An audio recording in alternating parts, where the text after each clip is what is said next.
In the fall of 1974, President Gerald R. Ford signed into law the Employee Retirement Income Security Act. This is commonly known by its acronym ERISA.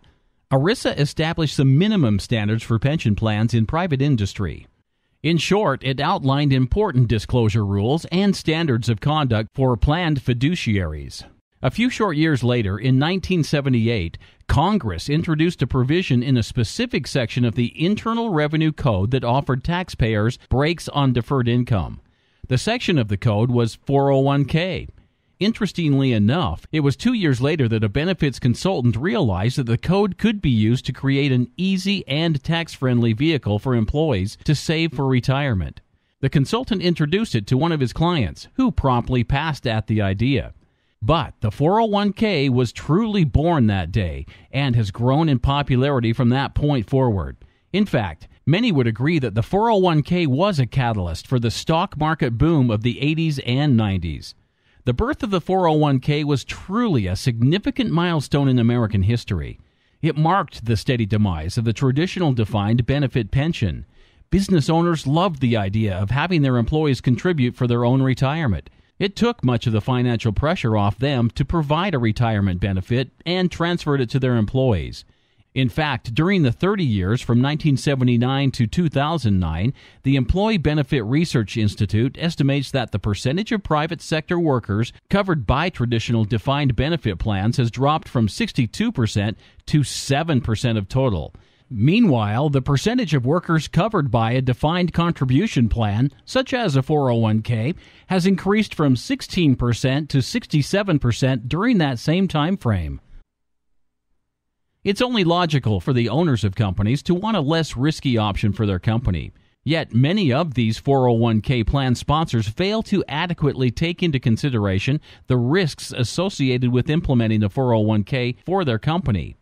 While much of the financial risk has been passed on to the employees, the plan sponsor does carry some risk as well. Let's first talk about the risks the employees face. Employees, or the participants in the 401k, have two major risks. Number one, they may underestimate the size of the personal savings pot they will need to retire the way they want. If they don't stock enough away, they may fall short come retirement time. Number two, they may also overestimate the investment returns they will achieve. This has become a much harsher reality in light of the 2008 financial crisis, when many participants saw their 401k accounts go backwards in a hurry, causing many to have to reevaluate their retirement goals. And guess what? This is where the plan sponsor may unknowingly carry risk. As a plan sponsor, the Department of Labor has laid out some specific criteria that you'll need to follow in order to help guide the decisions your employees make with their 401k.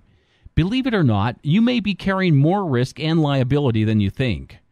You see, when you adopt a 401k plan, you assume some responsibilities.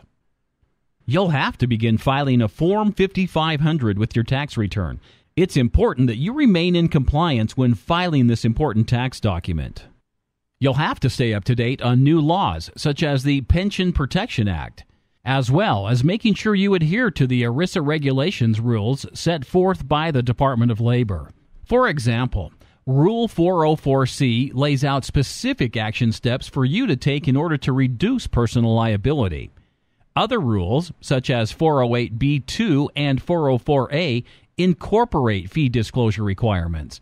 These requirements have two very important components. The first is service provider disclosures of fees to plan sponsors.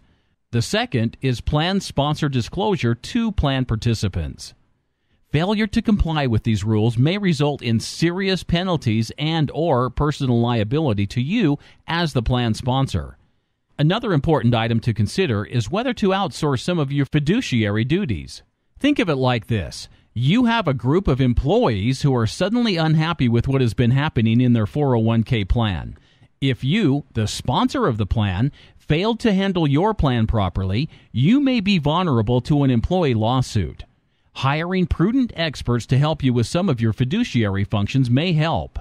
While you can't entirely remove all liability, outsourcing some of your fiduciary functions to what is known as an ERISA 338 fiduciary may help shield some of your fiduciary responsibilities off of you.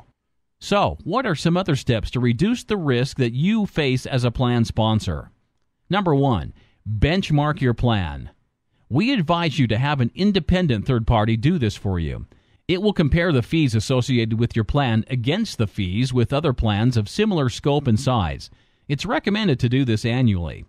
Number 2, hire experts to help. ERISA laws require you, as a plan sponsor, to handle your 401k in a manner a prudent expert would. And if you're not qualified as a prudent expert, you are required to seek help. This may come from a 338 fiduciary investment advisor, TPA record keeper, law firm, actuary. Number 3, understand your plan and investment policy statement. Surprisingly enough, many plan sponsors have not taken the time to understand their plan. Even more surprising, many plans don't have an investment policy statement. This is something every plan ought to consider. So, is the Department of Labor serious? And if so, just how serious are they? Here are some actual press headlines from 2011. Please note, these were small companies, not Fortune 500 size companies. At the end of the day, you simply want your 401k plan to provide a meaningful benefit to your employees and to serve as a selling point for potential employees. But staying ahead of the regulatory environment can be a full-time job. You'll need to stay on top of fees, the quality of investments offered, transparency of the plan, and important educational requirements for your participants. Let's face it, change is upon us. We invite you to take action today.